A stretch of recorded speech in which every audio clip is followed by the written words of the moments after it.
conoce por el curso de seminarios, soy médico pediatra. He trabajado muchos años en el área de vacunas. Estoy ahorita a cargo de algunas de las clases del curso de inmunología. Hoy día la clase es... A ver, la primera clase que hizo el doctor Sotelo es un poco general sobre todo lo que es la inmunología básica. Y vamos a ir avanzando clase a clase un poquito más en cada uno de los puntos que ha tocado él. Ya presento a mi delegado. Gracias, delegado. Entonces, hoy día nos toca el tema de antígeno y anticuerpos. ¿Qué capítulo del...? ¿Licencia de Tomás? Dice que mi reloj ya pasó. El capítulo de células es gigante, ¿verdad? Y en el sílabo ustedes tienen cuál es la importancia de esta clase o cuál es el objetivo de la clase, que principalmente es entender qué es un antígeno, qué es un anticuerpo, cómo funciona esto de que el anticuerpo se va madurando en el camino y se hace más específico, y la última es cómo funciona la interacción antígeno-anticuerpo. ¿Okay? La clase, la lista de su asistencia la va a tomar Nadie y la doctora Ana, porque yo todavía no tengo acceso al aula virtual de la universidad. Yo tengo recién 2 semanas trabajando, o sea, desde que comenzaron ustedes aquí, pero soy alumna de la universidad. Yo me gradué hace muchos años, la promoción número 7. Entonces he estado sentado con ustedes aquí en la clase. Vamos a entender primero qué cosa es lo que reconoce nuestro sistema inmune. Nuestro sistema inmune puede reconocer antígenos, pero también puede reconocer algunas pequeñas otras partículas que no llegan a ser antígenos, que se llaman los DAMs y los MAMs. ¿Sí? Entonces, si vemos el lado del antígeno, vemos aquí como un linfocito T está reconociendo a través de esa célula de arriba. ¿Cómo se llama esa célula de arriba? Creo que es dendrítica o célula presentadora. Está reconociendo al verdecito. El verdecito vendría a ser un virus o una bacteria, ¿no es cierto? Esa cosa verdecita que ven ahí. Lo está reconociendo y se lo está presentando al linfocito. O sea, le está diciendo a la célula dendrítica al linfocito: mira, acá encuentro algo que no me gusta, algo extraño, algo que me genera amenaza. ¿Ya funcionó? Gracias. Si quieres, sí, yo creo que ya funciona. Gracias. Y el linfocito T, reconociendo ese antígeno, produce citoquinas. Lo mismo pasa con el linfocito B. El linfocito B también puede directamente captar a estos antígenos de las bacterias de los virus y convertirse en una célula plasmática para producir anticuerpos. ¿Sí? Entonces, este mecanismo, digamos, es basado en antígenos. Y se dice que es específico, ¿por qué? Porque el linfocito B y el linfocito T reconocen específicamente a los antígenos, a los epítopes de diferentes bacterias o virus. ¿Sí? Por eso es específico. Pero acá en este lado vemos a otros tipos de células. ¿Qué células son las que están acá? Pero me han preguntado también. Este lado, ¿qué células son? ¿Son linfocitos? Estas células están de este lado. Macrófagos, neutrófilos, o sea, células del sistema innato, ¿cierto? Estas células que están aquí, de nuestro sistema innato, no necesitan tanta complejidad. Ellos son agresivos, ellos reconocen y actúan, ¿no? Entonces, ¿a través de qué? De unos pequeños receptores que están estos amarillitos que ven ustedes ahí, o verdecitos o azulitos, que se llaman los PRR. ¿Qué cosa es el PRR? Receptores de reconocimiento de patógeno. ¿Qué significa? Que solamente reconocen un patrón, no reconocen específicamente un antígeno, no reconocen, por ejemplo, a María, a Juana o a Leonor, reconocen a las mujeres. ¿Sí? Entonces es menos específico. Entonces, estos receptores que están en estas células reconocen a estos patrones, ya sean patógenos o daño, ¿no? La diferencia entre PAMS y DAMS, que son, la P es de patógeno y la D es damage, que es daño, ¿no es cierto? Entonces ellos reconocen que algo está pasando y producen una respuesta inflamatoria a través de sus células del sistema innato. Entonces, sistema innato, sistema adaptativo o adquirido, ¿no es cierto? Facilito, ¿no? Poquito. Ya, seguimos. ¿Preguntas hasta ahí? No, pero está fácil.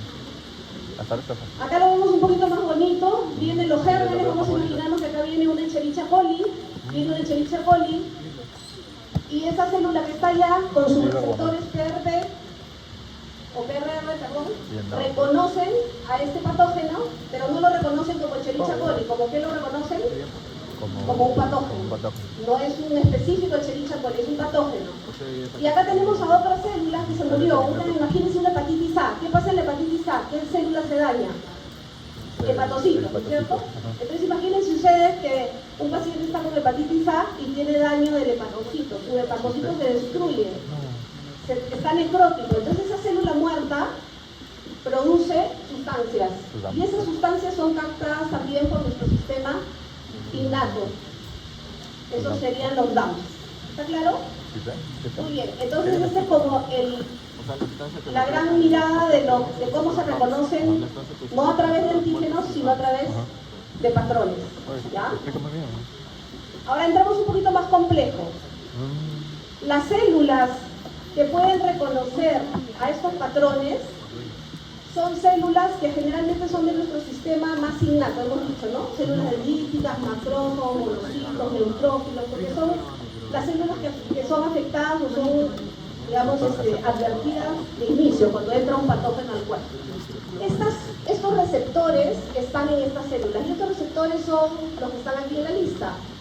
Receptores tipo TOL, receptores tipo NOT, receptores de lecistinas tipo C y receptores tipo RIC1. Cada uno de estos receptores está en diferentes partes de la célula. Por ejemplo, en esta célula que está acá, ese verdecito que está allá o ese amarillito están en la superficie de la célula. Pero acá estos otros receptores están dentro del citoplasma y hay incluso algunos en el núcleo. Entonces le hago una pregunta: ¿a través de qué receptores, por ejemplo, una célula reconoce inicialmente una bacteria o un virus? A la TOL. ¿Un TOL? Y las lectinas. Un TOL receptor que está en la superficie, ¿sí?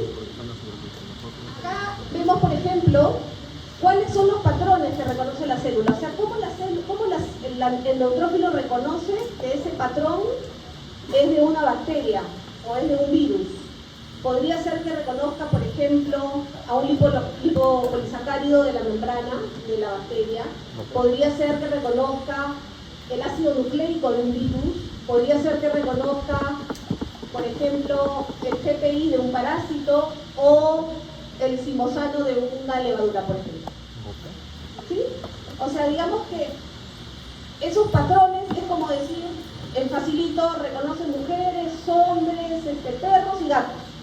Eso es lo que reconoce nuestro sistema inmune innato a través de estos receptores que tiene, ya sea en su superficie o en su núcleo. Es importante que se acuerden todos estos. Yo siempre les digo, ustedes tienen que recordar lo que les va a servir en la medicina. Y hoy en día hay mucho desarrollo de vacunas y de tratamientos biológicos que lo que buscan y tratan es de neutralizar o de alguna manera modificar a estos receptores, por ejemplo, para que no haya respuestas inmunológicas exageradas o enfermedades autoinmunes, por ejemplo, después de una infección por virus. Entonces, es importante que conozcan el detalle de cada receptor, no, pero sí tienen que entender el concepto. En el libro ustedes van en la tarde y leen y explayan un poco más el conocimiento, porque si no, no vamos a poder terminar la clase de hoy.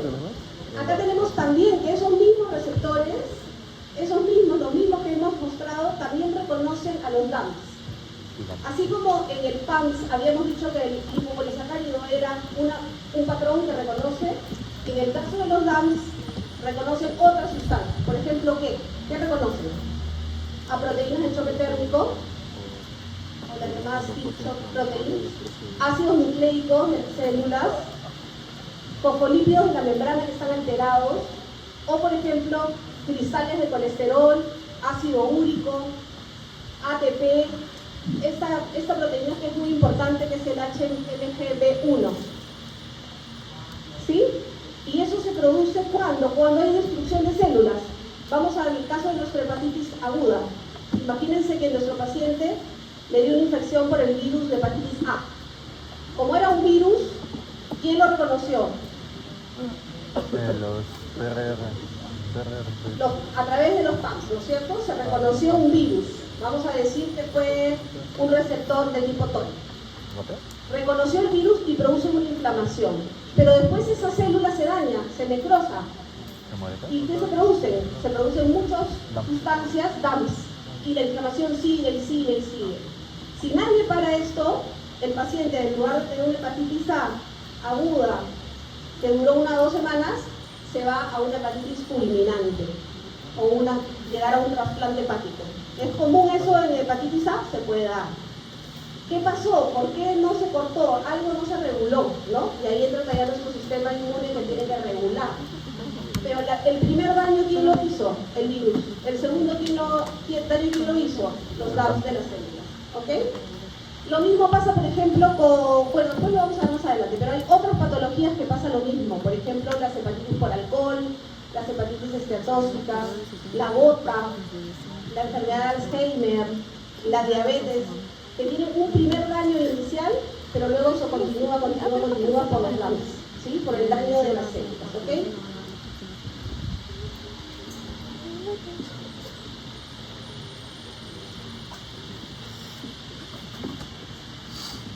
Entonces, algunas características de estos receptores. ¿Dónde están estos receptores?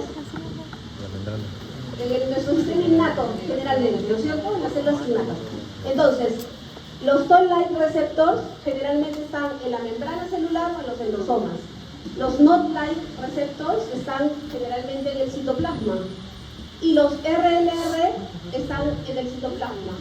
Y reconocen generalmente, esto es digamos lo más general, porque a veces suceden situaciones diferentes, ¿no? Pero, por ejemplo, ¿a quiénes reconocen los receptores de membrana? Bacterias y hongos. Los de citoplasma interior, generalmente los NLR reconocen a los DAMs, pero también pueden reconocer algunas bacterias intracelulares. Por ejemplo, ¿qué cosa es una bacteria intracelular? La que está en la célula. ¿Quién sabe? Una bacteria que esté metida dentro de la célula y ahí no se hace el daño. ¿Ninguna? A ver, por ejemplo, la enfermedad de Carrión. ¿Qué pasa en la enfermedad de Carrión? Por ejemplo, en la tuberculosis. La tuberculosis hay gérmenes fuera de la célula, pero también hay intracelulares, gérmenes que se meten a la célula. La célula está dentro. ¿Cómo la reconocen? A través de los NLR, ¿sí? Y ahí se produce toda la reacción inflamatoria. Y generalmente para virus, sobre todo los que son ARN viral, en el citoplasma los que reconocen son los LR. ¿Sí? Muy bien, entonces hasta ahí que hemos visto que nuestro sistema de reconocimiento es de 2 tipos. A través de nuestro sistema adquirido reconoce antígenos específicos, nuestro sistema innato reconoce patrones. Los patrones son reconocidos desde nuestras células del sistema innato a través de unos receptores que están ya sea en la membrana, en el citoplasma, de diferentes tipos, no importa ahorita que lo sepan de memoria, pero es importante que conozcan, y van a reconocer patrones, ya sean patrones de bacterias, que son los PAMs, o patrones de daño, que son sustancias propias de la célula, que son los DAMs. ¿Ok? ¿Hasta ahí dudas? Muy bien, este es el caso del hígado. Este artículo, el que quiere leerlo, se lo recomiendo porque está bastante simple. Vemos que el primer daño, que sería el first line DAMs, está aquí, eso que está ahí, se produce por diferentes sustancias. Vamos a poner, por ejemplo, intoxicación por xenobióticos, o un daño por isquemia repercusión, o una enfermedad por alcohol, o una esteatosis no hepática. Son diferentes daños que se producen en las células del hepatocito. La primera vez que se dañan son daños, digamos, restringidos, como producidos por estos primeros noxas. Pero luego viene la segunda línea en donde se produce una fibrosis. ¿Ustedes saben por qué en el paciente que tiene consumo de alcohol crónico se produce cirrosis? Porque hay un primer daño hecho por el alcohol que me produce mi hepatitis alcohólica, pero luego ese tejido se vuelve fibrótico. Ese tejido se trata de regenerar y en esa regeneración hay más daño. Se produce fibrosis y eso hace que la célula deje de funcionar. Entonces, el primer daño fue el alcohol. Tenemos un paciente con una hepatitis alcohólica aguda. El segundo daño, que sería el DAMP, segunda línea, ya es producto de nuestro sistema inflamatorio, de nuestros macrófagos que tratan de ahora regenerar. Acuérdense que el macrófago tiene una función de atacar a los gérmenes, pero también tiene una función de regenerar nuestro tejido. Y en este querer regenerar a nuestro tejido, estas células comienzan a generar fibrosis y se presenta la segunda línea de daño. Ya se convierte en una enfermedad crónica. ¿Sí? ¿Y no? ¿Fíjate? Inflamación, ¿no? Creo que el inflamosoma lo vamos a ver después, creo que cuando hagamos inflamación, mejor, para que no se confundan ahora. Bueno, entonces, vamos a ver ahora nuestra respuesta adquirida específica a través del antígeno. Ya dijimos que el cuerpo reconoce patrones y reconoce antígenos. Ahora vamos a ver los antígenos. ¿Qué cosa es un antígeno? Imagínense que todo esto es un antígeno y sus pequeños pedacitos que el cuerpo es capaz de reconocer se llaman esos epítopos pueden ser reconocidos por diferentes anticuerpos o diferentes sustancias del organismo. Acá están viendo un ejemplo de un anticuerpo A que reconoce un epítopo y el anticuerpo B reconoce otro epítopo. Son específicos. Cada anticuerpo es específico para un epítopo diferente. Si los antígenos normalmente son proteínas, deben ser los fragmentos de ¿Qué cosa es esto de aquí? ¿Quién sabe? ¿Quién quiere? ¿Quién leyó antes de la clase? ¿Quién está repitiendo esto por segunda, tercera, cuarta? Ya se lo sabe.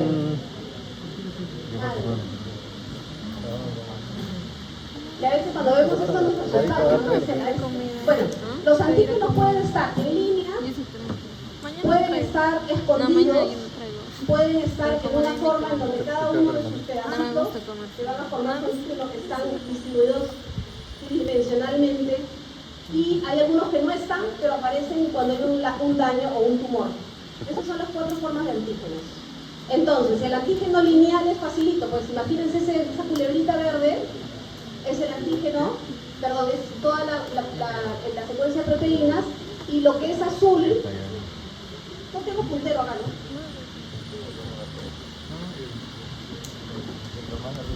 Bueno, vamos a ver acá.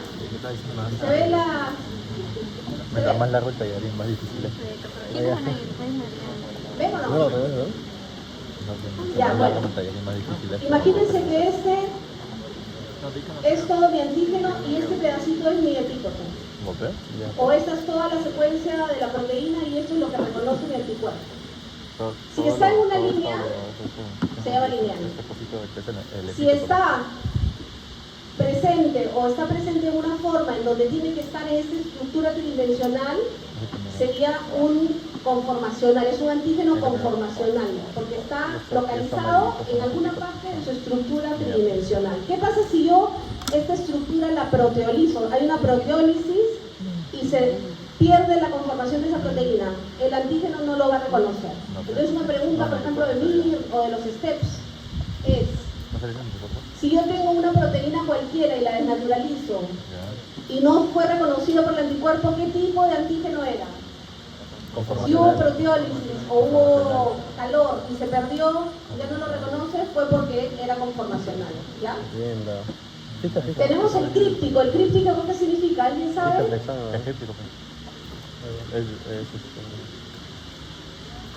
es el críptico, me equivoqué. El críptico es cuando se desnaturaliza y el conformacional es que tiene una estructura conformacional. Y en el caso del tercero, el neoantígeno es cuando no está presente, pero cuando aparece una célula tumoral, aparece. O sea, no estaba el antígeno en esa célula, pero una vez que aparece una célula tumoral, aparecen nuevos determinantes y entonces aparece el antígeno. ¿Okay? O sea, no hay un epítopo y luego se dan a proteína. Muy bien. Y se le agrega Entonces, el epítopo ya para sabemos que es un reconocer el antígeno, anticuerpo. hay diferentes tipos de antígeno. La parte importante del antígeno es el epítopo. Cada anticuerpo, cada célula puede reconocer específicamente un epítopo y hay diferentes tipos de antígenos lineales, conformacionales, crípticos o neoantígenos. ¿Ok? BCR no es un concentrado de receptor. Ahora, ¿esto ve, no?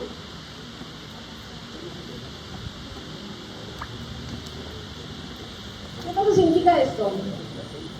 Es la primera lámina que vimos.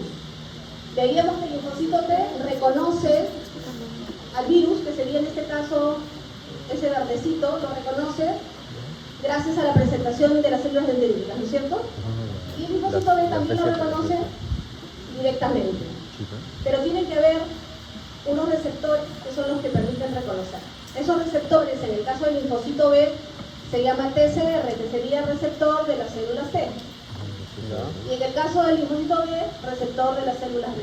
¿Okay? Entonces el linfocito B tiene su receptor de células B, el linfocito T tiene su receptor de células T, que son los que permiten hacer una interacción con la célula presentadora y reconocer el antígeno.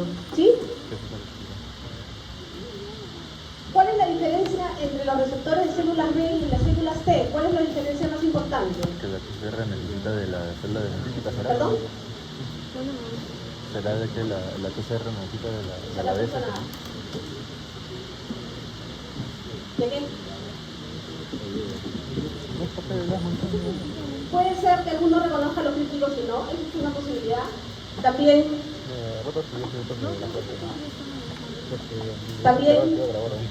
las proteínas, ¿no? Lo más importante es que reconoce proteínas, pero los linfocitos B reconocen todo.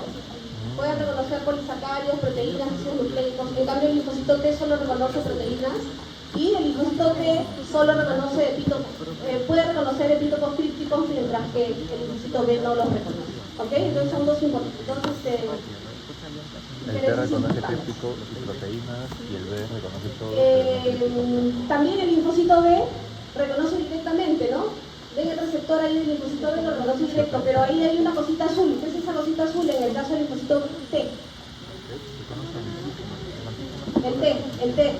Creo que es una cosita azul. Esa cosita azul que ven ahí, es porque está su receptor, hay una cosita azul y hay una célula.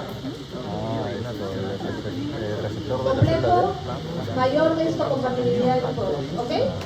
Eso no lo tiene el linfocito B. El linfocito B solamente tiene su receptor directo. Por eso es que acá dice que el linfocito B reconoce antígenos de cualquier naturaleza clínica, lineales o conformacionales y es un reconocimiento de tipo directo. Mientras que el linfocito T necesita moléculas de complejo mayor de histocompatibilidad. ¿Sí? ¿No qué fue?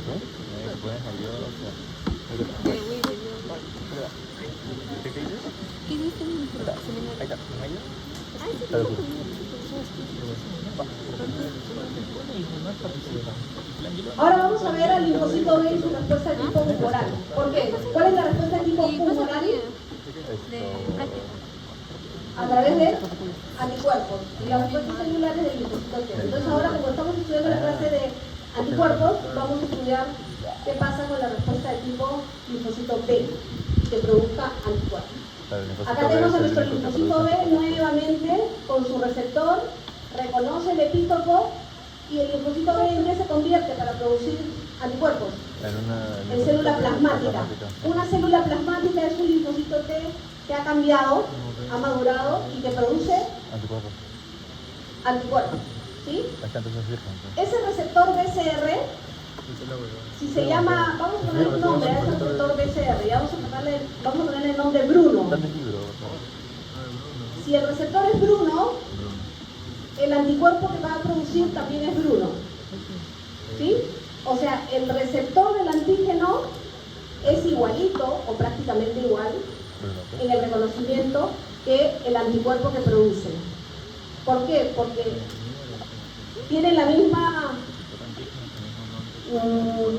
conformación de la parte variable que vamos a ver ahora más un poquito después, ¿ya? Entonces el BCR y el anticuerpo son muy similares, muy parecidos, salvo ciertos cambios que encontramos en la célula, ¿ya?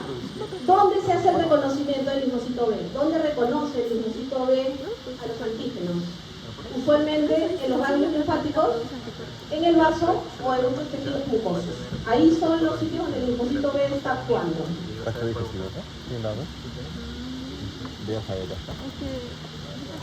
Antes del Javier. Porque ahí ya no hay escalera muy conciliar. Esto es un ejemplo nada más, un poquito más esquemático. Vemos aquí a Bruno Está reconociendo a ese microbio, a ese antígeno microbio, pero también los receptores de esta célula están reconociendo los PAMs de esa bacteria. Esta célula linfocito B se convierte, se prolifera, se diferencia, se produce una célula plasmática y la célula plasmática produce anticuerpos. ¿Okay? Esa es la secuencia en fácil. Linfocito B, célula plasmática, anticuerpos. Bien dado, Bruno. Qué grande Bruno. Estas son las diferencias que tienen el anticuerpo y BCR. Este es Bruno y este es Brunito. Bruno y Brunito. Bruno tiene una estructura similar. Ustedes ven, las zonas variables son muy similares. Pero ¿en qué se diferencia? En que uno es secretado, por eso no tiene unión a la membrana, mientras el BCR sí está unido a la membrana. Básicamente es de la diferencia. Creo que no tienen que ir un poquito más allá de la información, pero claro que todo esto en poquito lo pueden leer después en el libro, ¿no? Pero esa es la diferencia, pero generalmente reconocen a los mismos antígenos. Y este es el clásico diagrama de qué cosa es un anticuerpo. Un anticuerpo siempre lo van a encontrar así como una Y, compañero, que tiene una parte que lo ancla o una parte que no varía y tiene otra parte que es donde se reconoce el antígeno. ¿Sí? La parte flexible es la que le da la posibilidad a esta molécula de unirse a diferentes anticuerpos, a antígenos. ¿Okay? Entonces, ¿qué cosa es un anticuerpo? Es una proteína, es una glicoproteína. Es producida y secretada por las células plasmáticas, segundo mensaje. Generalmente son producidas por los linfocitos T, los linfocitos B que están activados. Son componentes de inmunidad humoral y tienen una alta especificidad por los antígenos. O sea, pueden reconocer el pelo, el ojo, la mano, el pie de un mismo germen. ¿Sí? O sea, cada anticuerpo, el anticuerpo 1 puede reconocer el ojo, el anticuerpo 2 puede reconocer la oreja, el anticuerpo 3 el pie. Entonces, ¿se imagina la cantidad de anticuerpos que tenemos nosotros para reconocer millones de antígenos? Eso es el gran misterio de cómo nuestro cuerpo es capaz de ser tan específico y con tanta afinidad para nuestros diferentes antígenos que aparecen en nuestro día a día, porque día a dá aparecen en nuestro cuerpo millones de antígenos. ¿Ok?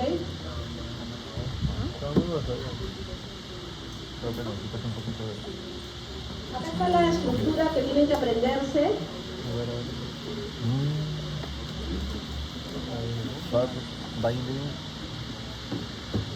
Esto es importante. Todos los anticuerpos tienen dos cadenas. La cadena ligera y la pesada. Y la cadena pesada. ¿no? Pesada. Eso no era de aquí la medicina de cabeza ligera y todo. En este dibujo, toda la parte de arriba, toda la zona de arriba se llama FAP. Fracción AB, que es antígeno binding, o sea, que une al anticuerpo. ¿Sí? Todo lo de arriba, todo lo que está arriba, no importa qué es, todo lo de arriba se le llama región FAP, o la fracción de unión al antígeno. Y todo lo que está abajo, que serían las piernas del anticuerpo, es una región constante. O se le llama también cristalizable. ¿Ya? Entonces, lo de arriba es la zona de unión al antígeno, lo de abajo es la zona cristalizable. La del medio, la zona flexible, tiene enlaces disulfuros que permiten estar bien unidos y generar, digamos, también flexibilidad.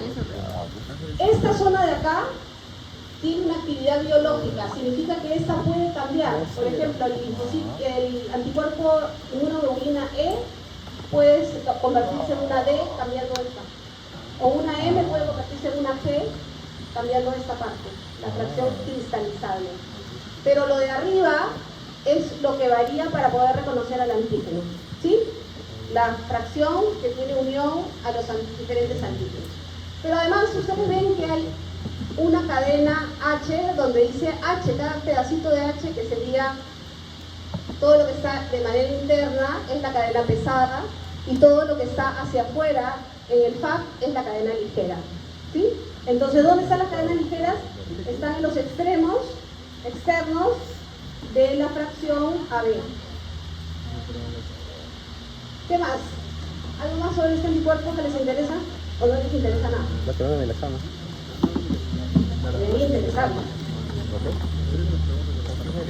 Clases de anticuerpo. ¿Cuántas clases de anticuerpo existen? M, G, D, A,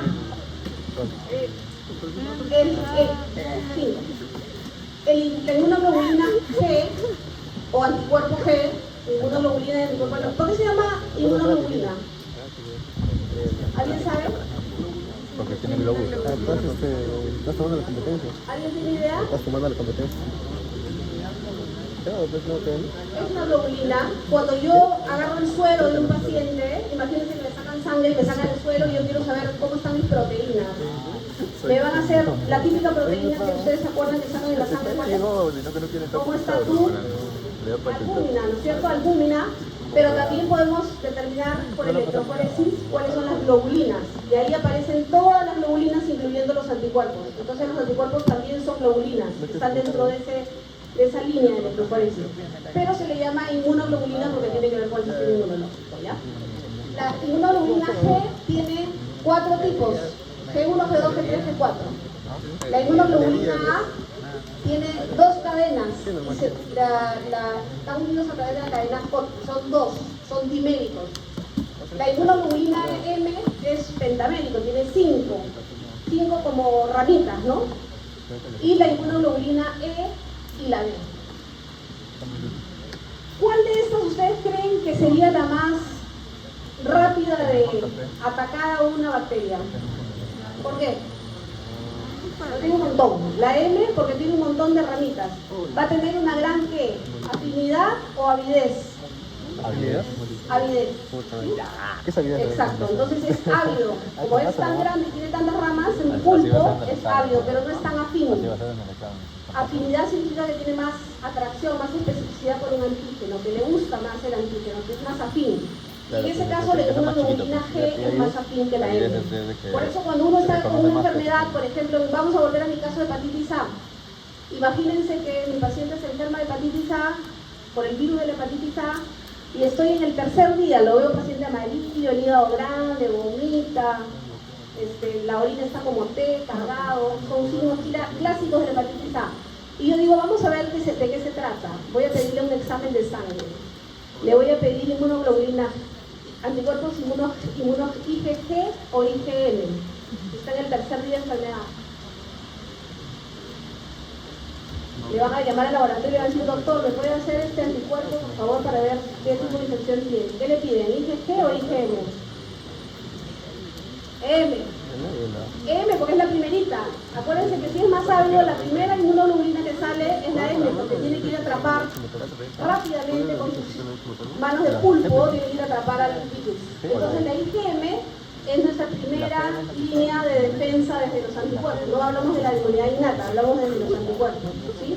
Son muy ávidos. Y eso es lo que le pedimos en el examen. Ponemos en el examen IgM para hepatitis A. Si mi paciente tiene IgM para hepatitis A, significa que mi cuerpo está produciendo anticuerpos para ese virus. Si son M, quiere decir que en ese momento hay un virus ahí. En cambio, si son G, quiere decir que algún día tuvo hepatitis A. Por ejemplo, si yo suelo hablar, si todos ustedes han tenido hepatitis A de chiquitos, yo no le voy a pedir inmunoglobulina M, le voy a pedir inmunoglobulina G. Algún día tuvieron, ahí debe estar su inmunoglobulina G dando vueltas. ¿Sí?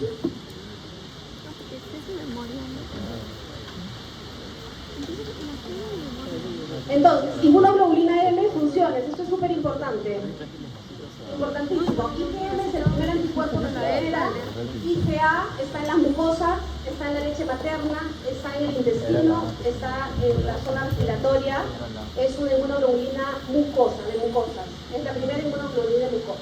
Por ejemplo, si yo le pongo a un paciente una vacuna de virus de rotavirus vía oral, le pongo la vacuna de rotavirus oral al bebé de 2 meses, yo estoy esperando que ese bebé produzca IgA. ¿sí? IgA, porque es mucosa, es intestino. Todo lo que es mucoso es intestino y leche materna, IgA. IgG es uno de los más abundantes. Demora un poco más, pero es bien específico. Entonces, digamos que ha pasado un proceso ya que el linfocito B maduró y recién produce su anticuerpo. IgE, alergias o parásitos. IgD, ayuda en la presentación. No es tan importante, o por lo menos no se conoce su importancia, porque es lo que menos se sabe, es el que menos se conoce, ¿sí? Si yo tengo inmunoglobulina E alta, puedo tener una paciente con mucha alergia, que tenga una crisis asmática o tenga un tumor productor de IgG, ¿ok? Esto es bien importante porque son las funciones de nuestros anticuerpos en general en el serum. Avidez y afinidad, ya les quedó claro, no me voy a detener. Es más ávido la IgM porque es pentavalente y es menos afín. Muy bien, cuando llega un antígeno al cuerpo, nuestro linfocito que reconocía el ojo se dispara, nuestro linfocito que reconocía la mano se dispara, nuestro linfocito que reconocía el pie se dispara. Es un reconocimiento de tipo policlonal, una respuesta policlonal. Muchos clones, muchos tipos de linfocitos producen diferentes antígenos para diferentes partes de ese anticuerpo, de ese antígeno. Digamos, imagínense que el A reconoce los ojos, produce anticuerpos contra el ojo. El B reconoce la mano, produce anticuerpos contra la mano. Y el C reconoce, no sé, el pelo, produce anticuerpos contra el pelo. Y así lo reconocen. Hay muchos anticuerpos que están reconociendo a ese antígeno y están muchos atacándolo, digamos, ¿no? Pero luego el cuerpo dice, ah, mira, ¿sabes qué? Esos anticuerpos contra la mano no me sirven, no lo neutralizamos, no es suficiente. Entonces eso ya no me interesa que se produzcan. Me interesa, el más efectivo resultó de estos tres, el C. Este linfocito que produce anticuerpos contra ese antígeno es el más efectivo, es el que le ha demostrado mejor control de la enfermedad. Entonces, ahí viene una respuesta un poco diferente. Ese tipo de linfocitos madura y ese tipo de linfocitos produce anticuerpos en mayor cantidad. ¿Ok? Esa es la respuesta policlonal. Existe una respuesta monoclonal que ustedes la pueden leer. Se presenta en algunas enfermedades. No sé si alguien leyó. Es una respuesta de tipo monoclonal, pero hay una enfermedad que se llama mieloma múltiple. Se lo dejo porque le gusta leer. El mieloma múltiple son anticuerpos monoclonales, pero también hay algunos tratamientos. Por ejemplo, hay una vacuna nueva que es una vacuna contra el virus sincicial respiratorio, que en realidad no es una vacuna, es un anticuerpo monoclonal que se utiliza para el virus sincicial respiratorio. El virus sincicial respiratorio es un virus que produce mucha enfermedad en niños pequeños, se les cierran los bronquios como si fuera un asma, pero de pequeñito, se llama bronquiolitis. Y esa es una enfermedad que a nosotros los pediatras nos causa siempre problemas porque los pacientes se hospitalizan, hacen dificultad respiratoria, desaturan, neumonía y pueden fallecer. Entonces ahora, recientemente, hace unos años, se ha encontrado un anticuerpo monoclonal contra el virus de sincicial respiratorio y se está utilizando en varios países con gran éxito. Ya los niños no se mueren por utilizar este anticuerpo monoclonal, o sea, solamente dirigido a un tipo de antígeno que es el que nos interesa controlar en esta vida. ¿Ya? ¿Cuáles son las funciones en general de los anticuerpos? ¿Qué hacen los anticuerpos? Los anticuerpos neutralizan, o sea, encuentran un antígeno y lo inmovilizan. Eso es neutralizar. Lo inmovilizan. Lo dejan así quieto, ya no puede actuar ese antígeno. Opsonización. ¿Qué es la opsonización? Lo marca o le da como un sabor más rico para que el pancito venga, ¿no? El ejemplo clásico es el del pan con mantequilla. El pan solo no me gusta, el pan con mantequilla es más rico, la mantequilla sería la opsonización. El pancito se quiere comer más el pan con mantequilla que el pan solo. El complemento es una cascada de proteínas que generan inflamación, que generan una respuesta inmunológica y activan el complemento, ¿no? Y ese complemento permite matar células también. Y otra cosa es que los anticuerpos pueden unir varios antígenos a la vez, los juntan, los agregan y es más fácil destruirlos así de esa manera. También pueden marcar células tumorales. O sea, si yo tengo una célula de un tumor, de un cáncer, y lo marco con anticuerpos, es más fácil que las células natural killer, que son las que matan los tumores, vengan y destruyan esa célula. Entonces también marcan células tumorales. Y protegen las mucosas, y hemos dicho por la inmunoglobulina A, el saliva, en lágrimas, en leche materna y en mucosas. La inmunoglobulina A también puede producir una protección de estas células. Y además, ¿cuál es la inmunoglobulina que pasa de la mamá al bebé?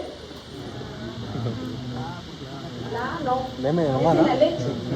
La G es la inmunoglobulina que pasa de madre al bebé. Por eso, cuando nace un niño sin inmunoglobulinas, digamos, vamos a ponerle sin inmunoglobulinas, pero a la mamá la vacunamos, por ejemplo, contra influenza, contra tétanos, contra pertusis, la vacunamos a la madre, estamos permitiendo que esos anticuerpos pasen a través de la placenta al bebé, y el bebé no nace con una inmunidad activa, sino una inmunidad de tipo, si no es activa es pasiva, ¿no? Es una inmunidad pasiva. ¿Por qué se dice pasiva? Porque pasan solo anticuerpos ya hechos. Inmunidad activa significa que yo produzco mis anticuerpos. Por ejemplo, si a mí me vacunan, yo voy a producir anticuerpos porque me están poniendo el antígeno para que yo reaccione, eso es activo. Pero pasivo es cuando de la mamá al bebé pasan los anticuerpos ya listos y son de tipo IgG. ¿Ya? Esto es muy importante, la función de los anticuerpos. No, sigo ahí.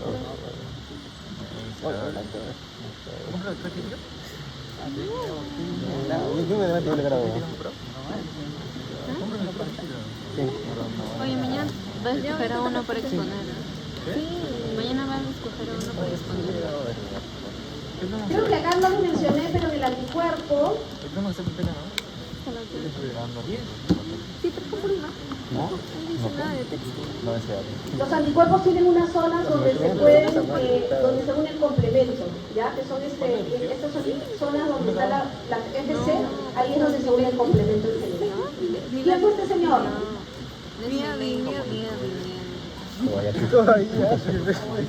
Un montón de Huacawa. Premio Nobel Mira el grupo. que descubrió Te invito a que veas. eso que yo le preguntaba, ¿cómo así tenemos tantos anticuerpos específicos? ¿Cómo así nuestro cuerpo es capaz de producir anticuerpos contra tantos antígenos que todos los días aparecen en nuestro cuerpo? Él trató de estudiar eso, estudió eso y se dio cuenta Esa es la separación. que las PCR, o sea, los grumos, los anticuerpos, no están codificados en nuestro ADN germinal, o sea, con el que nacemos. No están, ahí esa información no está. Algo pasa en el interín que hace que tengamos tanta variabilidad. Y esa es la explicación del segundo punto de su sílabo, que es entender cómo así se produce esta variabilidad. Entonces, normalmente, en el ADN germinal, digamos el original, nuestro ADN original, tenemos mensajes para diferentes piecitas. Ahora imaginamos que esto es un Lego. Entonces, nuestro ADN tiene información sobre las piezas del Lego. Tendremos amarillas, rojas, verdes, azules, diferentes colores. Pero esa primera recombinación de esos pequeños piezas, las piezas las vamos a llamar B, B, J, ¿sí? Vamos a ponerle esos nombres. Se unen de diferente manera, se recombinan de diferente manera. Eso de acá, esa recombinación, me permite una primera diversidad. La primera diversidad de producción del cuerpo. Entonces, ¿dónde se produce la primera diversidad? En este reordenamiento o recombinación que se da en nuestro cuerpo. Luego, esto de acá se traslada al ARN mensajero, esto se traslada a una proteína y esto se traslada a un anticuerpo completo, ¿no es cierto? Esa es la de un gen, una proteína, ¿no es cierto? Eso lo sabemos. Entonces, en este camino tienen que haber diferentes situaciones por las que se reordenan a la hora que el anticuerpo madura, el linfocito B madura y produce anticuerpos diferentes para cada antígeno. Y vamos a ver cuáles son esos cuatro situaciones en donde se da esta diversidad de anticuerpos. La primera que la mencionamos es la primera recombinación. ¿Cómo se recombinan esas piezas de Lego? ¿Cómo yo puedo hacer una torre de amarillo, rojo, azul, verde, una de rojo, amarillo, verde, verde, otra de amarillo, amarillo, verde, azul? Toda esa primera recombinación se da en la médula ósea. Ahí, en esa zona se da la recombinación. Y generalmente lo que se le llama la diversidad inicial. Luego viene una pequeña modificación de las uniones. ¿Quién se une con qué?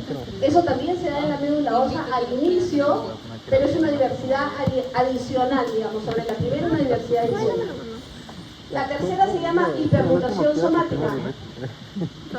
¿Qué cosa es hipermutación somática? Que se da ya no en la médula, sino en los centros germinales. ¿Dónde estaban los centros germinales? ¿Dónde están? Toda la En los parte ganglios de linfáticos. ¿Cuál? Toda Entonces, la la parte hipermutación de somática y el cambio de clase se da en los centros terminales. ¿Qué cosa es el hipermutación somática o hipermutación somática? ¿Y qué cosa es el cambio de clase? A, B y C. Yo voy a hacer todo. No, ya, la hipermutación somática lo vamos a ver en un gráfico diferente, pero permite que ese anticuerpo tenga más afinidad. ¿Se acuerdan cuando yo les dije? Primero se produce una respuesta policlonal y de ahí hay como un entendimiento de cuál es el mejor anticuerpo. Ya, en ese momento, cuando ya quieres tener un mejor anticuerpo, es que se ha producido una hipermutación somática. Se reconoció que de esta forma se une mejor uno al antígeno y lo destruye. Y luego viene el cambio de clase, que es pasar de una inmunoglobulina M a una G, o la inmunoglobulina M a una E, dependiendo de la respuesta que quieran. ¿Sí? Entonces, los primeros dos cambios se dan en la médula ósea, cuando el linfocito es bien inmaduro.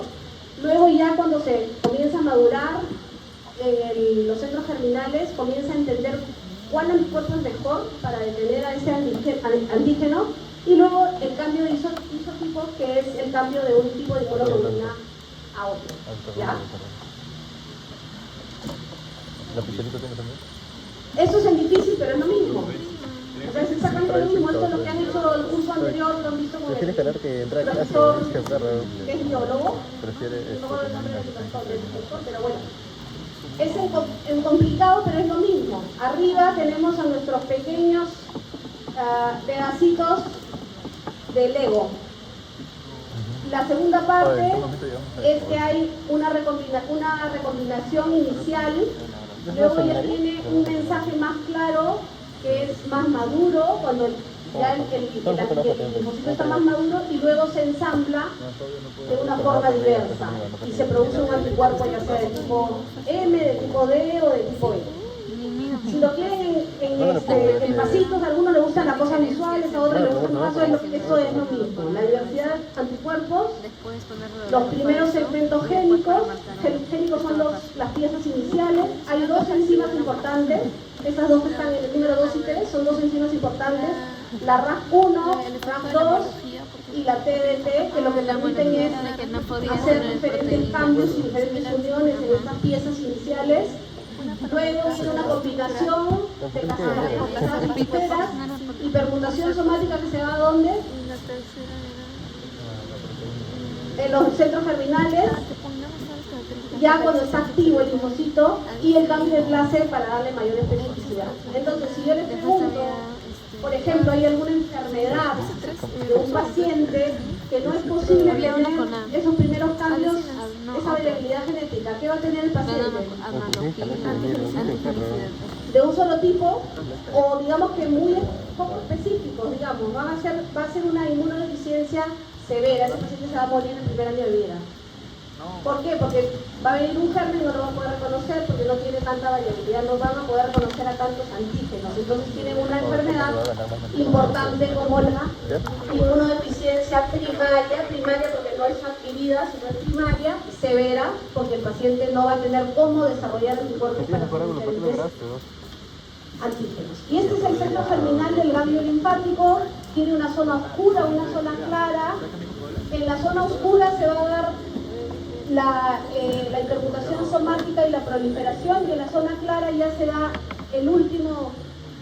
la última maduración para que se produzcan anticuerpos importantes. ¿Por qué eso es importante? Porque en patología, cuando ustedes vean enfermedades, van a tener que reconocer en qué pasos de esta producción de anticuerpos puede haber daño. Y la ciencia en este momento está tratando de identificar justamente dónde dar medicamentos que sean más específicos para diferentes tumores, diferentes enfermedades, diferentes gérmenes que no pueden hasta ahora ser combatidos con los antibióticos usuales o con los medicamentos usuales. Por ejemplo, acá hay algunos ejemplos de enfermedades. Yo les dije que si hay un defecto en la recombinación somática, por ejemplo, por falta de estas enzimas, el paciente puede nacer con una inmunodeficiencia grave. O por ejemplo, vamos a poner otro ejemplo, en el cambio de clase. Imagínate que el paciente no puede cambiar de clase, o sea, tiene su IgM pero no la puede cambiar a una IgE, o no la puede cambiar a una IgG. Entonces, ¿qué puede tener? Un síndrome de hiper-IgM. Solo produce IgM no puede cambiarla a D o a E. Y la hiper-IgM es un problema. Ustedes pueden leer sobre hiper-IgM también. Ahí tienen, ustedes les he dado para leer el mieloma múltiple y el síndrome de hiper-IgM. Lo pueden leer para ver de qué se trata. ¿Qué pasa con una vacuna? El ejemplo típico, yo le pongo una vacuna a un paciente, pero no le pongo una sola dosis. Por ejemplo, vamos a poner el caso del tétano. Le pongo el tétano primera dosis, tétano segunda dosis, tétano tercera dosis, tétano cuarta dosis. Hay como 5 dosis de tétano. La primera vez que yo le pongo la vacuna del tétano, mi cuerpo produce toda esa variabilidad de anticuerpos, pero no logra tener estos anticuerpos que realmente me van a proteger. O sea, está como más o menos bien, pero no tan potentes. La segunda vez que le pongo la vacuna, ya mi organismo estuvo expuesto a ese antígeno. Como estuvo expuesto, ya maduraron sus linfocitos B. Entonces, ¿cómo van a producir sus anticuerpos? Mucho más eficaces y maduros. Entonces, la razón de las diferentes dosis de vacuna es para que la primera vez estén un primer contacto, la segunda más maduro, la tercera más y así hasta tener títulos de anticuerpos adecuados que me pueden bloquear a esos. Algunas vacunas no necesitan eso, otras sí, dependiendo un poco de qué características tenga la vacuna. Muy bien,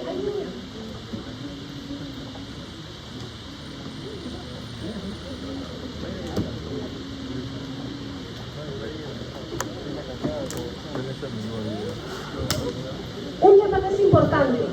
Si yo solo produzco anticuerpos, ¿por qué hago una activación del linfocito B sin el linfocito T?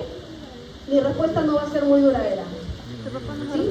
O sea, si solo mi linfocito B reconoce al antígeno, produce células plasmáticas y anticuerpos sin estar involucrado el linfocito T, la respuesta no va a ser duradera. Va a ser una respuesta que se llama T independiente. Entonces tenemos una respuesta T dependiente y una T independiente. Otra vez para los que estaban durmiendo. A ver, levántense, respiren y otra vez. Mi respuesta en el organismo de linfocitos B de burro, B de Bruno, sin intervención o sin ayuda del linfocito T, es buena pero no es duradera, me dura un tiempo parcial. Entonces, cuando yo logro además activar a mis T-helper, a los T-ayudadores, voy a tener una respuesta clonal, una respuesta que a ese clon que me interesa lo voy a poder activar y reproducir y voy a tener memoria inmunológica. O sea, para que haya memoria inmunológica, yo tengo que tener activados a mis linfocitos T, además de T obviamente, ¿no? Pero el linfocito T-helper tiene que actuar. Y esto es lo que me va a permitir, esa expresión clonal me permite tener anticuerpos que se secreten IgM, que luego pasen a ser IgG, o sea, hay un switch de isotipos. Los isotipos son A, B, C, A, E, G, esos son los isotipos. O sea que haya un switch de isotipos me va a permitir una buena maduración y me va a dar memoria inmunológica, ¿ya? Ustedes conocen la vacuna del neumococo. La vacuna del neumococo es una vacuna antigua. Voy a ponerles ese gráfico y después este. La vacuna del neumococo más antigua era en base a un polisacárido. ¿Qué cosa es el polisacárido? Es un lípido, una proteína, ¿qué es? el carbohidrato en general no es un buen antígeno. El mejor antígeno es una proteína. Entonces, como este es solamente polisacárido del neumococo, el neumococo tiene diferentes polisacáridos, la vacuna primerita que salió era una vacuna de tipo polisacárida. Entonces daba una buena respuesta, pero ¿cuál era el problema? Que era T independiente. Como no tenía células proteicas, no había moléculas proteicas, el linfocito T se activa. ¿Se acuerdan que el linfocito T solamente le usa la proteína? Entonces, no se activa el linfocito T. Entonces, mi respuesta de la vacuna neumococo polisacárida es solamente B. Y si hay una respuesta de tipo B, ¿qué hemos dicho que pasa? Es corta, no es a largo plazo, no es memoria inmunológica. Entonces, ¿qué pasaba con mi vacuna de neumococo de tipo antigua polisacárida pura? Cada 5 años tenía que ponerle una nueva dosis de vacuna, ¿sí? Entonces la persona que tenía riesgo neumococo, cada 5 años tenía que vacunar.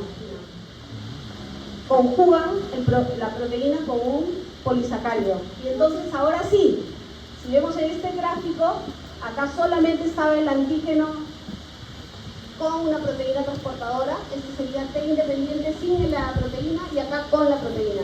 Si está con la proteína, hay presentación de linfocitos T y además los T helper activan de manera clonal a los linfocitos B y se produce una respuesta de memoria. Entonces, con una dosis de neumococo, bueno, no digamos una porque en el niño se ponen 4 dosis o 3, pero digamos que con el esquema completo de dosis van a tener inmunidad de por vida. Ya tienen una memoria inmunológica. Entonces, lo ideal en el mundo es tener una vacuna que no tenga que cambiarla todos los años o que cada 5 años me tenga que poner. Lo ideal es tener una sola vacuna que me permita una inmunidad de por vida. Y eso se logra cuando hay respuesta de linfocitos T. Entonces, no significa que esta vacuna sea mala. Todavía la usamos muchas veces porque la ventaja que tiene es que cubre más tipos, porque es una vacuna de tipo 23 valencia, o sea, cubre 23 serotipos. Mientras la conjugada cubría 7, 10, 13, ahora llegamos a una que tiene 20 y hasta 25, pero digamos que todavía la 23 tenía una ventaja sobre los serotipos que cubría la vacuna, ¿ok? Entonces, este mensaje es importante, que la respuesta del linfocito B es buena, pero mejor es cuando está acompañado, cuando está unido, cuando hace un team building con el linfocito T.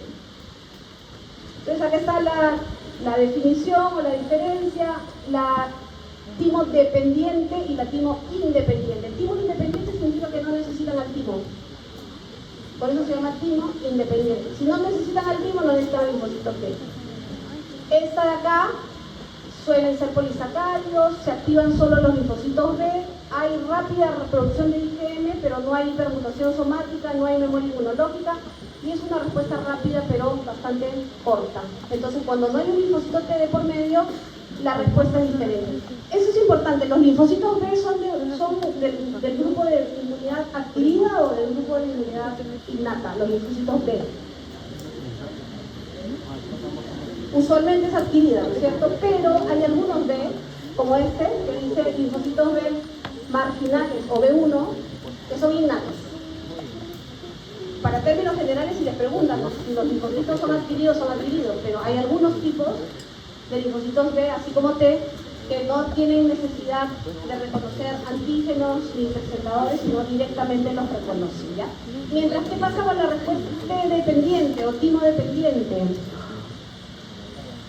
Hay CD4, o sea, los helper, los antígenos generalmente son proteínas, por eso se conjugan a las vacunas. Hay una respuesta, junto con la presentación de antígenos, hay complejo mayor de histocompatibilidad. Hay cambio de clase, o sea, de IgM pasas a cualquiera de las otras. Hay hipermutación somática, hay formación de células B de memoria y la respuesta es más eficiente y duradera. ¿Ok? Entonces, esta es la diferencia entre T dependiente y T independiente. Yo a mi grupo de seminario los engañé el martes pasado, pero los engañé sin querer queriendo. Les dije, ¿dónde está? A ver, ¿quién levanta la mano de mi grupo pasado? Del seminario. ¿Dónde están? Que no les veo. Ya, cuéntame qué les dije los linfocitos B. ¿Dónde no duraban? Le dije el T en el timo y el B. ¿B de qué cosa era? Ya, es mentira. B viene de bursa. La B venía de la bursa. En realidad se estudió en la B de bursa, no en la B de vaso. O sea que le dije una mentira y nadie leyó. Le voy a decir varias mentiras para ver si lee. El linfocito B no madura en el vaso. El linfocito B madura en los... ¿Dónde madura el linfocito B? En los ganglios, pues, si les he enseñado el terminal, ahí madura.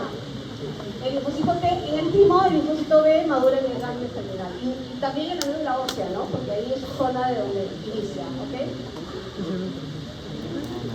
Muy bien. ¿Todavía jalan un poquito más?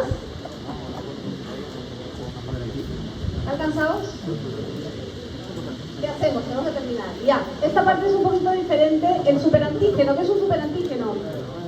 Es un antígeno que puede ser de una bacteria o un virus que activa los linfocitos T de una manera masiva. Por eso se le llama super. No necesita presentación.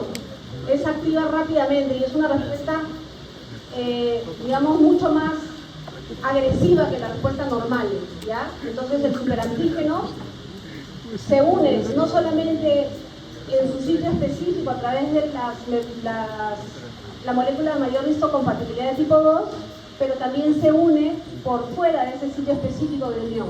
O sea, tiene varios sitios de unión, el específico y otros más. Entonces la respuesta es una respuesta de tipo policlonal que libera muchas citoquinas inflamatorias. Entonces, si yo tengo un germen superantígeno, mi respuesta va a ser una respuesta exagerada y masiva. ¿Alguien sabe un ejemplo? Un ejemplo de enfermedad por superantígeno. Ahí tienen una tercera tarea. Si les gusta la medicina, van a leer. Hay enfermedades por superantígeno. Por ejemplo, la toxina del estafilococo o del estreptococo. La toxina del estafilococo o del estreptococo, en sus siglas, el síndrome de shock tóxico, SST o TSST, que es la exotoxina del estreptococo, me van a dar un cuadro como si fuera sepsis. ¿Saben lo que es la sepsis? No, la septicemia. Cuando el paciente tiene una fiebre alta, una taquicardia, compromiso de varios órganos, ¿no? ¿Qué está pasando con este paciente? No sé si se ve claramente, pero lo pueden ver después. Este paciente está con las manos rojas, el cuerpo rojo, se fusiona todo en rojo y se comienza a descamar. Ahí tiene descamación de la piel, es una característica típica del síndrome del shock tóxico. Eso, por ejemplo, se produce cuando en mujeres se producía muy frecuentemente antiguamente, porque se desarrollaba en el estafilococo en las toallas higiénicas del sangrado menstrual. O cuando no existía cambio de toalla higiénica, se puede producir infección por estafilococo y producir un shock tóxico. Y estas características clínicas es que el paciente se pone muy rojo, hacen hipotensión, hacen descamación, compromiso del corazón, o sea, son situaciones muy graves, ¿ya? Con falla multiorgánica. Esta es una típica enfermedad por superantígeno. Entonces, dos enfermedades de superantígeno, el síndrome estafilococo y estreptococo, pero el que se llama shock séptico o tóxico, porque no es cualquier enfermedad por neumococo, por estafilococo o estreptococo, ¿no? Hay otras enfermedades. Entonces, aquí estamos viendo el antígeno normal. Imagínense que el antígeno es ese rojito, se unen a través de el complejo de histocompatibilidad y la célula presentadora a través de su receptor de células T. La célula T responde y activa algunos linfocitos. Esta es la respuesta normal. Pero ¿qué pasa cuando el superantígeno se une? No un antígeno, sino el superantígeno se une. Se produce una cantidad de citoquinas, sobre todo interleuquina 2, interferón y factor de necrosis tumoral, y se produce shock tóxico con el compromiso de diferentes órganos, ¿ya? Esa es la diferencia entre el superantígeno y el antígeno normal. ¿Y el apteno qué cosa es? También es un antígeno, pero al contrario del superantígeno, este es un antígeno que nadie le da mucha bola, chiquito, pasa desapercibido. Pero ¿qué pasa cuando se une a una proteína? ahí sí genera una respuesta inmunológica. Entonces, es un antígeno incompleto.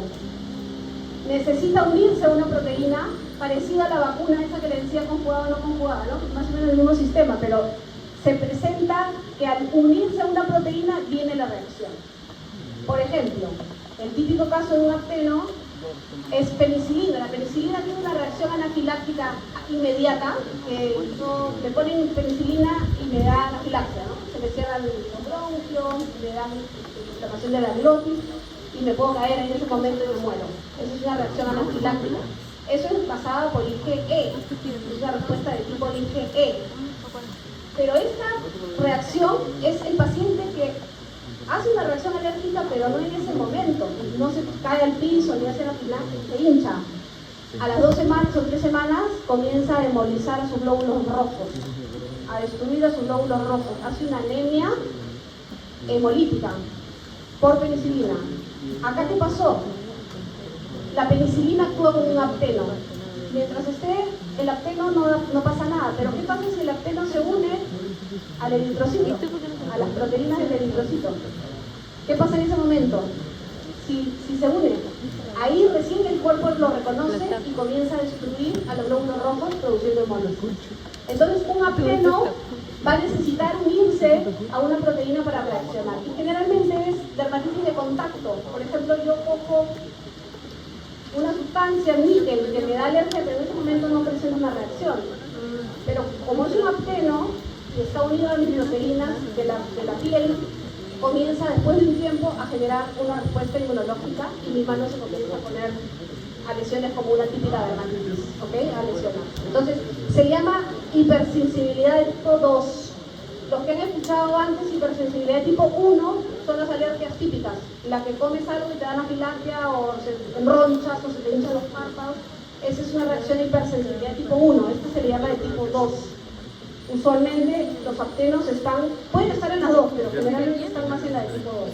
Entonces acá vemos al fármaco unido. Imagínense, el fármaco es un apteno, se une a la proteína, vienen los linfocitos T, son activados, producen anticuerpos y se producen los síntomas de ese tipo alérgico de tipo 2, no de tipo 1, sino de tipo 2. ¿Ok? Muy bien. Creo que esta es la última. Bueno, también los anticuerpos se pueden usar como diagnóstico y ya saben, yo les mencioné los anticuerpos para hepatitis A, que pedía IgM. ¿Qué cosa es lo que se hace? Yo saco la muestra de suero de un paciente y lo pongo en diferentes pocillos. Imagínense que de acá digo, toda esta fila le voy a sacar sangre y lo voy a poner en diferentes pocillos. ¿Qué cosa hay en los pocillos? ¿Qué creen que hay en los pocillos? Si estoy sacando tu suero, algo con fluorescencia, antígeno con fluorescencia. O sea, yo en un pocito tengo, imagínense, un montón de hepatitis A. Sangre y veo qué pasa entre tu sangre y mi virus de hepatitis A. Si hay una reacción que se pinta de color, puede cambiar de color, puede ponerse fluorescente, quiere decir que tú tienes anticuerpos porque están reaccionando. Entonces, esa es la forma que normalmente usamos para determinar, por ejemplo, si hay anticuerpos. Puedo detectar infecciones, podemos usar investigación, diferentes cosas, ¿no? Pero, ¿qué cosa es lo que hacemos? En estos pocitos tenemos antígeno, le ponemos el suero del paciente, vemos que hay una reacción que se pinta y podemos decir si esa muestra es positiva o negativa, ¿no? Esa es la base de nuestras pruebas serológicas. Se llaman pruebas serológicas porque es una prueba con el suero del paciente. ¿Okay? Muy bien, creo que esa es la última. Sí. Entonces tenemos...